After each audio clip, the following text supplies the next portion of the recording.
My name is Ethan Hayes and I am 19 years old. I call Willow Creek, Ohio, my home, a quiet little town where everyone knows everyone else's business, which usually isn't a big deal when you are just living your life, working hard and trying to make something of yourself. I had a good thing going, or so I thought. I was working full-time at Johnson's auto shop, getting my hands dirty every day, learning the ropes from Mr. Johnson himself, a gruff but kind old mechanic who taught me everything from changing oil to rebuilding an engine. I was saving up every penny I could, dreaming of one day having my own place, maybe even expanding the shop with Mr. Johnson if he ever decided to retire. My life felt like it was on a clear path, smooth and predictable, just the way I liked it. A big part of that clear path was Sarah. She was my girlfriend, a year older than me, and she worked at the big grocery store on the edge of town. We had been together since my junior year of high school, and I honestly thought she was the one. We talked about everything, about our future, about moving out of our parents' houses, about maybe even leaving Willow Creek someday to see what else was out there. She was beautiful with a laugh that made my chest feel warm, and I trusted her completely, believed in her with all my heart. She was my anchor, my partner in crime, my best friend. Life felt complete with her by my side. Then one Tuesday evening, my whole world got shaken apart like a worn-out engine throwing a rod. I had just finished up a late shift at the auto shop, covered in grease, and I was looking forward to texting Sarah goodnight, maybe making plans for our usual Friday night pizza date. I sent her a quick message asking how her day was, and then my phone buzzed with an incoming picture.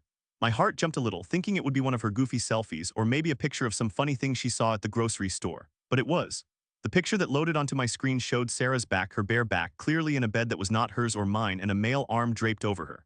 My stomach dropped like a lead weight, and my hands started to shake so hard I almost dropped my phone. It was like a punch to the gut, winded me completely. I stared at the image, trying to make sense of it, trying to convince myself it was a mistake, a prank, anything but what my eyes were telling me. My fingers, still trembling, managed to type out a message, just 3 words: "We are done." I didn't even wait for her to reply. I just sat there, heartbroken and enraged, staring at the dimly lit wall of my bedroom. But then my phone buzzed again, not with a reply from Sarah, but with a message from an unfamiliar number. "She's Michael's girl now," it read. The words were arrogant, dismissive, a cruel taunt. Michael, the name echoed in my head.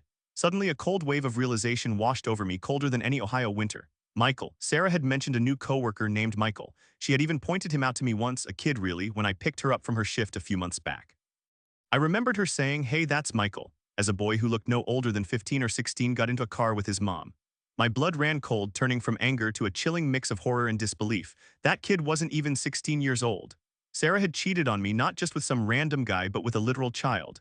The problem wasn't just my broken heart anymore, it was something far more twisted and wrong.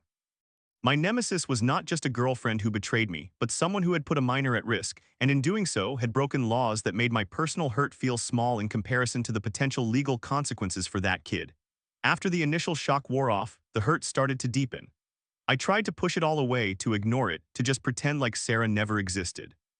I went to work, I lifted weights at the gym, I even tried to hang out with my buddies, but it was like a dark cloud was following me everywhere. Every time my phone buzzed, I flinched, expecting another message from that unfamiliar number, another cruel reminder. My heart was shattered, yes, but my mind was in overdrive, replaying every moment I had spent with Sarah, every plan we had made, every laugh we had shared. It all felt like a lie now, a cruel joke played on me. I spent nights staring at the ceiling, sleep refusing to come, picturing her with that kid, Michael. The image made me sick to my stomach, a combination of betrayal and disgust. I tried to tell myself to just move on, to forget about it. My buddy Mark told me to just shrug it off, that she wasn't worth it.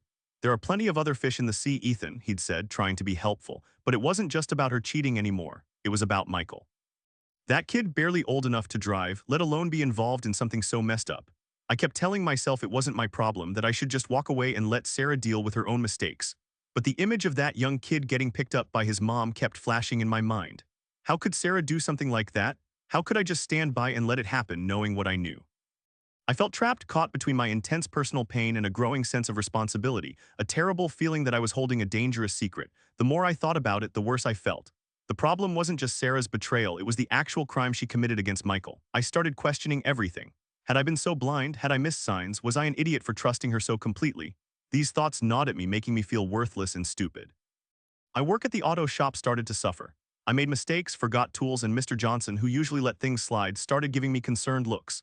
I felt like I was drowning, completely lost at sea with no land in sight. I even thought about just deleting the screenshots, pretending it never happened because the weight of it all was too much to bear. But every time I considered that Michael's face, the image of him as a scared kid, popped into my head, I knew I couldn't ignore it.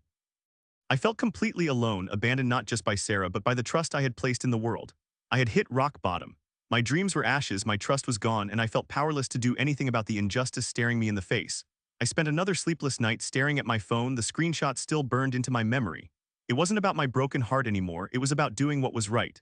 My anger had cooled into a hard, cold resolve. This wasn't revenge for me, it was justice for Michael and for what Sarah had done. I remembered seeing the police station downtown, a squat brick building with an American flag flying proudly out front. It was intimidating, but I knew I had to go. I had to be strong not just for myself but for that kid, Michael. I knew what I had to do and there was no turning back. The next morning, I drove my beat-up truck to the police station. My hands were clammy on the steering wheel and my heart was pounding a frantic rhythm against my ribs. I walked inside, past the silent hallways and stern-looking officers and approached the front desk. A kind-faced officer looked up at me. "Can I help you, son?" she asked. I took a deep breath, trying to steady my voice, and explained that I needed to file a report. I told her the whole story, every agonizing detail, from finding the picture to realizing Michael's age. I showed her the screenshots on my phone, every damning piece of evidence. I watched as her expression changed from polite inquiry to serious concern. She listened patiently, taking notes, her gaze unwavering.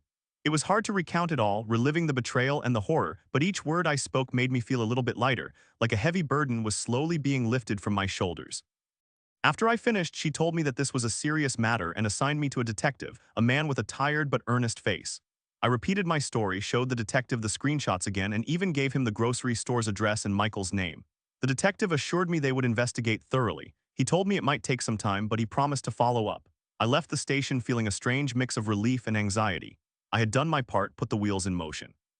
Now it was out of my hands. A few days later, I received a call from the detective. He told me that they had questioned Sarah and they had also spoken with Michael and his parents.